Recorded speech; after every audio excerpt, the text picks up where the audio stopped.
नमस्कार दोस्तों, स्वागत है आपका हिल स्टडी कॉर्नर पर। तो जैसे दोस्तों हम पढ़ रहे थे उत्तराखंड के जो हैंड नोट्स हैं उसकी रिवीजन क्लास, तो आज है रिवीजन क्लास सेकंड। तो हम पढ़ रहे थे उत्तराखंड का वर्णन। तो स्कंद पुराण में भी उत्तराखंड का वर्णन मिलता है, और स्कंद पुराण जो कि लिखा है महर्षि वेदव्यास जी ने। स्कंद पुराण में 5 खंड बताए गए हैं। तो वो 5 खंड कौन कौन से बताए गए हैं? सबसे पहला खंड है नेपाल खंड। नेपाल खंड जहाँ पर भगवान शिव का सबसे बड़ा मंदिर पशुपतिनाथ मंदिर है, ये सब आप जानते हैं। दूसरा खंड आता है मानस खंड। तृतीय खंड आता है केदार खंड, जिसे शिव की राजधानी भी कहते हैं। चतुर्थ खंड आता है जालंधर खंड, और पंचम जो खंड आता है वो है कश्मीर खंड। इसमें से जो 2 खंड हैं जो बहुत इंपॉर्टेंट हैं वो है मानस खंड और केदार खंड, क्योंकि मानस खंड और केदार खंड में उत्तराखंड की जानकारी मिलती है। मानस खंड जो है वो आज का जो हमारा कुमाऊं क्षेत्र है वो मानस खंड में आता है। केदार खंड में हमारा जो गढ़वाल क्षेत्र है वो आता है। ठीक है दोस्तों, अगर हम केदार खंड के बारे में देखेंगे तो केदार का मतलब क्या होता है। तो केदार अगर कभी आता है कि केदार भूमि कैसी भूमि होती है, तो केदार भूमि एक दलदली भूमि होती है। दलदली भूमि होती है। तो केदार का ये मतलब क्या है? एक दलदली भूमि या दलदली मिट्टी। तो हरिद्वार से श्वेतांचल, श्वेतांचल यानी कि हिमालय हमेशा बर्फ से ढका रहता है, इसलिए इसका नाम क्या है? श्वेतांचल है। तो हरिद्वार से श्वेतांचल की लंबाई कितनी है? 50 से 200 योजन के बीच में। केदारखंड, जो केदारखंड है, तो केदारखंड में ये बताया गया है कि 5 खंडित रूप में शिव ने पांडवों को क्या दिए थे? दर्शन दिए थे। तो जब पांडव भगवान शिव के दर्शन के लिए या भगवान से जो माफ़ी मांगने के, जो इतना अत्याचार हुआ था महाभारत में, इतने लोग मरे गए थे, तो भगवान शिव से माफ़ी मांगने के लिए जब वो आए थे तो भगवान शिव ने उन्हें अपने दर्शन नहीं दिए। तो वो भगवान के पीछे भागते रहे, लेकिन भगवान भी उनसे भागते रहे, दर्शन नहीं दिए। तो खंडों में दर्शन दिए भगवान ने, जैसे केदारखंड, मधमेश्वर, तुंगनाथ, रुद्रनाथ और कल्पेश्वर। इन 5 जगहों में भगवान शिव ने पांडवों को क्या दिए थे? खंडित रूप में दर्शन दिए थे। इसलिए 5 केदारों का निर्माण होता है। तो 5 केदार कौन कौन से हैं? केदारनाथ जो पहला केदार है, तो केदारनाथ की जो हाइट कहेंगे हम तो 3583 मीटर है। और केदारनाथ में भगवान शिव के किस भाग की पूजा होती है? तो भगवान शिव के पृष्ठ भाग की पूजा होती है केदारनाथ में। द्वितीय केदार आता है मधमेश्वर। मधमेश्वर 3298 मीटर ऊंचा है, और यहाँ पर भगवान शिव के नाभि की पूजा होती है। तृतीय केदार जो आता है वह है तुंगनाथ, 3680 मीटर। तो यहाँ पे होती है भगवान शिव की भुजाओं की पूजा होती है तुंगनाथ में। चतुर्थ केदार जो आता है वो है रुद्रनाथ, 3559 मीटर की ऊंचाई पर जो रुद्रनाथ है वहाँ पर भगवान शिव के मुख की पूजा होती है। कल्पेश्वर जो पंचम केदार है, तो वो है 2153 मीटर की ऊंचाई पर, जहाँ पर भगवान के केस यानी के बालों की क्या होती है? पूजा होती है। तो दोस्तों आप इनसे ये भी याद रख सकते हैं कि जो हमारे 5 केदार हैं उनका सीक्वेंस क्या है। तो जैसे आप सामने देख सकते हो कि केदारनाथ, मधवेश्वरनाथ, तुंगनाथ, रुद्रनाथ और कल्पेश्वर, ये 5 केदारों का जो सीक्वेंस है वो है कि पहला कौन है और पंचम कौन सा है।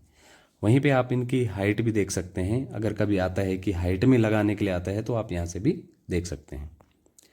केदारनाथ जो प्रथम केदार है, तो अगर हम केदारनाथ के बारे में जाने तो केदारनाथ प्रथम केदार है। 11वां ज्योतिर्लिंग जो है, पूरे भारत में जितने ज्योतिर्लिंग हैं उनमें से 11वां ज्योतिर्लिंग कौन सा है? केदारनाथ है। शिव का मूल स्थान भी केदारनाथ को कहा जाता है कि भगवान शिव का जो मूल स्थान है वो कौन सा है? केदारनाथ है। शीतकालीन पूजा, तो भगवान केदारनाथ में जो पूजा होती है, और जैसे ही शीतकाल प्रारंभ होता है और केदारनाथ में बर्फ़ गिर जाती है और केदारनाथ के जो कपाट हैं वो बंद हो जाते हैं, उसके बाद केदारनाथ की जो पूजा होती है वो कहाँ होती है? ओंकारेश्वर में। ओंकारेश्वर में शीतकालीन पूजा होती है। स्वयंभू शिवलिंग की पूजा होती है कहाँ? केदारनाथ में। जो आपने देखा होगा वो जो लिंग है वहाँ पे पत्थर का बहुत बड़ा लिंग, तो उस लिंग का नाम क्या है? स्वयंभू लिंग है, और वहाँ पे स्वयंभू लिंग की पूजा होती है। राहुल सांकृत्यायन के अनुसार केदारनाथ मंदिर का निर्माण जो हुआ था वो 11वीं और 12वीं सदी में हुआ था। शिव प्रसाद डबराल ने इसे शैव मत का प्रमाण बताया। और शिव प्रसाद जो डबराल थे हमारे इतिहासकार, उन्होंने इसे शैव मत का प्रमाण क्यों बताया? क्योंकि एक तो ये प्रथम केदार है, और भगवान शिव का जो सबसे बड़ा लिंग है वो स्वयंभू लिंग, वो भी केदारनाथ में है, इसलिए उन्होंने शैव मत का प्रमाण बताया है। भोज भोज स्मृति जो किताब है, भोज स्मृति किताब में राजा भोज ने इसका निर्माण बताया। शंकराचार्य ने 8वीं शताब्दी में जीर्णोद्धार किया था। जब शंकराचार्य हमारे यहाँ आए थे उत्तराखंड में, तो केदारनाथ का जो जीर्ण शीर्ण स्थिति में था जो केदारनाथ, उसका जीर्णोद्धार भी किसने करा है? शंकराचार्य जी ने, जो 8वीं सदी में यहाँ आए थे। अब बात आती इसकी शैली पे। शैली यानी कि इसकी जो बनावट है तो किस शैली का है? तो छत्र प्रसाद युक्त कत्यूरी शैली का है। तो आपने केदारनाथ जो मंदिर देखा होगा उसके ऊपर आपने देखा होगा तो कलश भी है। तो वो जो शैली है वो कौन सी शैली है? छत्र प्रसाद युक्त कत्यूरी शैली। और कत्यूरी राजवंश के बारे में आप लोग आगे जानेंगे।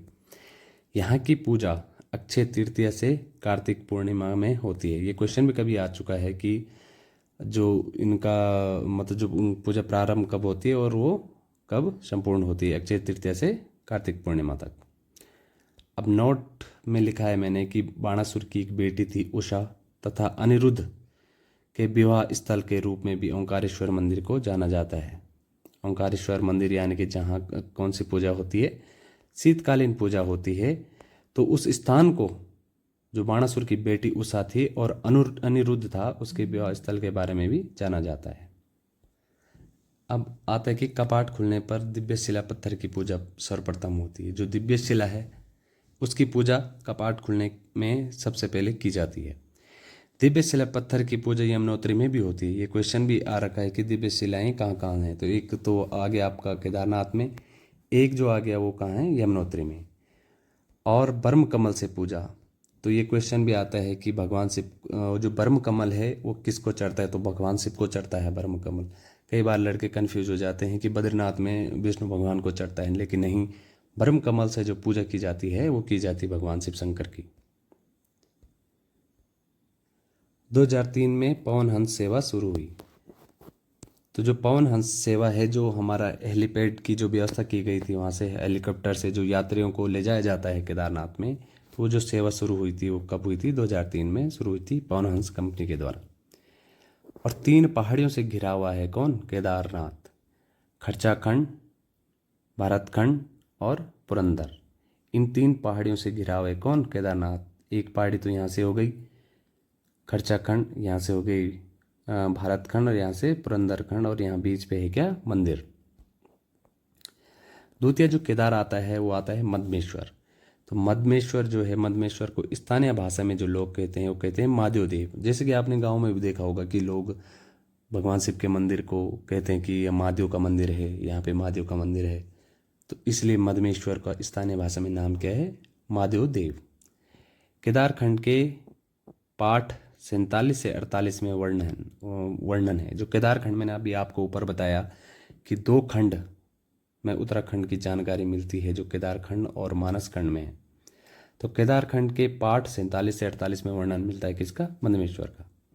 त्रिजुगी नारायण में शिव पार्वती का विवाह स्थल है। जो त्रिजुगी नारायण है जो रुद्रप्रयाग में पड़ता है, उस स्थान को भगवान शिव शंकर और माता पार्वती का विवाह स्थल माना जाता है। शिव की गुप्त रूप में पूजा होती है मदमेश्वर में। तृतीय जो केदार आता है वो है तुंगनाथ।